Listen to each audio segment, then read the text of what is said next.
Yo, what's going on, YouTube, and welcome back to Goal Line Hockey. It's your boy Kevin Forte. We're almost done, guys. We got a couple more teams to finish up our season preview videos, and if you haven't watched the rest of our preview videos, make sure to check those out as well. I'm expecting this to be a highly watched video. Usually, my original 6 teams, Toronto, Montreal, the Rangers, all those videos tend to do pretty well. So today we're taking a look at the Leafs, and I think there's a lot going on with the Leafs. Obviously, the big kind of discussion going into this summer was what's going to happen with this team. Are we going to see guys like Marner, Nylander, Tavares get traded?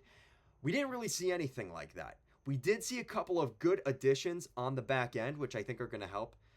Were they able to fix the goalie situation? Based off my reaction there, kind of going to see here. We're going to talk about that. And obviously the big news that they ended up doing, it was internal.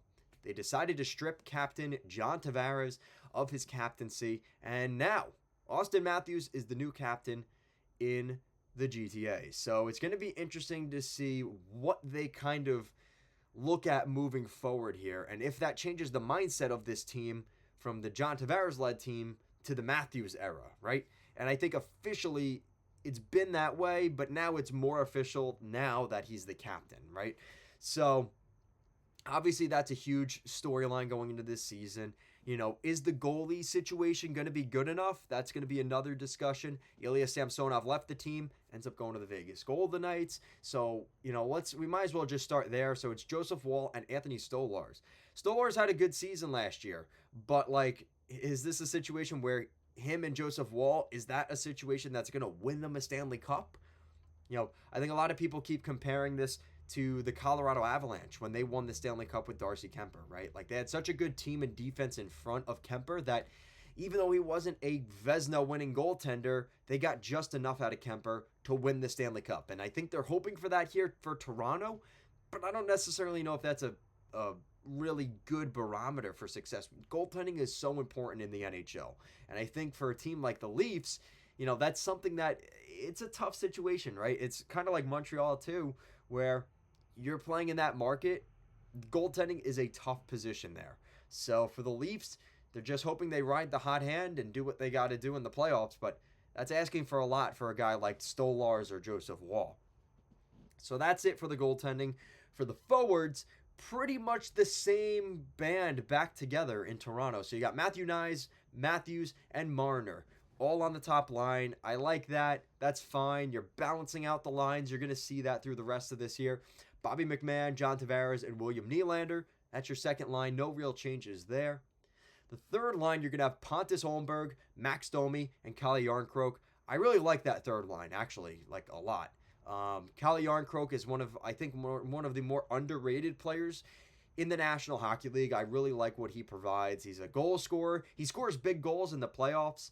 And he's also a guy that's a penalty killer. He's a good two-way player, which I think has lacked in Toronto over the last decade. So, you know, ever since he's been with the Leafs, I think he's been a really good add. I think that's going to continue again this year. Connor Dewar, David Kampf, and Ryan Reeves is your fourth line. Again, kind of the same thing for the third line. I think just a lot of good depth there and big names that have been around for a while, not like a bunch of young guys that you're not really sure what you're getting. I think those are really good, stable pieces. You know what you're getting from that bottom six of the Toronto Maple Leafs. How good they are, you know, is to be determined in terms of, you know, are they going to really reach that ceiling of potential? But at least you know the minimum of those guys. And I think that's a pretty strong thing for the Leafs because at the end of the day, it comes down to the top guys in Toronto. That's really who needs to contribute at this point. Morgan Rielly and Chris Tanev is your top pair. I really like that. I think that's a good top pair. Chris Tanev is one of my favorite defensemen in the entire league. I got so much shit for putting him in my conversations for top 10 defensemen in the league, but I'm telling you, he's steady Eddie. And he's one of those defensemen, when you're not talking about him, which is most of the time, it's a good thing because he's not making a ton of turnovers. He's not making a ton of mistakes and, you know, kind of mess ups. That's a good thing. When you're not talking about defensemen, means they're doing good. And that's something with Chris Tanev, whether he was in Vancouver, Calgary, Dallas, wherever he's been, he's always been that type of defenseman. Then you got OEL and Timothy Liljegren. Really like those two guys as well. You know, I think Liljegren's going to continue to develop into that top four defenseman. kind of role. And we're going to see that this year. OEL did really well with the Panthers. He's going to continue to do that in Toronto, I think. He's a really good offensive defenseman. Putting Liljegren and OEL together, kind of going to be interesting because both those guys are just so offensive minded. It's going to be interesting to see how that plays out. Simon Benoit and Jake McCabe is the third pair. Serviceable third pair. Nothing great, but serviceable. Enough to make the playoffs, I think. And, for the Leafs, again, considering their cap situation and things like that, it's going to work for them. I don't think it's going to be too much of an issue for them.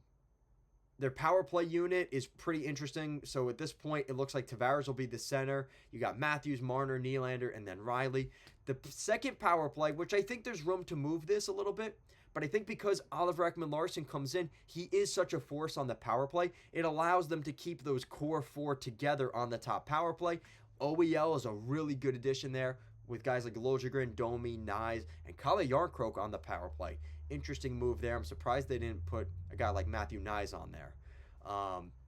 He is on there. Never mind. I apologize for that. But again, I think their penalty kill is going to be better. Connor Dewar, David Kampf, all those guys coming over from Minnesota, Chicago, those are good penalty killer guys. Kalle Järnkrok, same thing. Like, Toronto has a good blend of the offensive guys toward the top of the lineup and the defensive guys in the bottom six that are going to kill penalties, going to be tough to play against. I think those are all good things going in the way favorably of the Maple Leafs. So now to get to the predictions, I'd love to know what your predictions are for a team like Toronto, because, this is a team people are putting to miss the playoffs. And I'm not ready to go out on a limb and say that, because it's pretty much the same team we've seen and they continuously make the playoffs. But I do have them finishing a little bit closer to the 100-point mark. And that is why I'm going to give them 101 points, making the playoffs. Just to put that in perspective, that is I believe, either a wild card spot or third place in the Atlantic Division. So they're still a playoff team. And, again, I think you have to consider, I think there's going to be much less of a gap between the top four teams in the Atlantic, like we've seen, down to the teams like Buffalo, Detroit, and Ottawa. I think those three teams are really going to put some pressure on the top of the Atlantic, that we continue to see the gap close year after year. I think we're going to see that happen maybe to the point of a breaking point where we see one of those four teams slide out and one of those three teams that's been rebuilding actually getting in and beating them for a playoff spot. I think that's possible. And the Leafs are in danger of being one of those teams. I'm not saying it's likely, but it could happen. And that's why I have them finishing with 101 points, because I'm giving respect to those other teams. This is going to be a very difficult Atlantic Division. And like I said, that gap is going to be closing. The Leafs are right there still, but until they build up a little bit more on that goaltending and it's more steady, I just am not ready to give them that for sure, home ice advantage, winning the Atlantic type talk. I'm not here for that. And I want to hear what you guys think. Do you guys think the Leafs are going to be toward that end of the spectrum, winning the President's Trophy, winning the Atlantic Division, having for sure home ice advantage? Or do you have them finishing maybe third in that division or in a wild card spot? And that's still respectable, but I want to know what you guys think. Let me know what you think down below. As always, thank you so much for watching, and I'll see you guys again next time.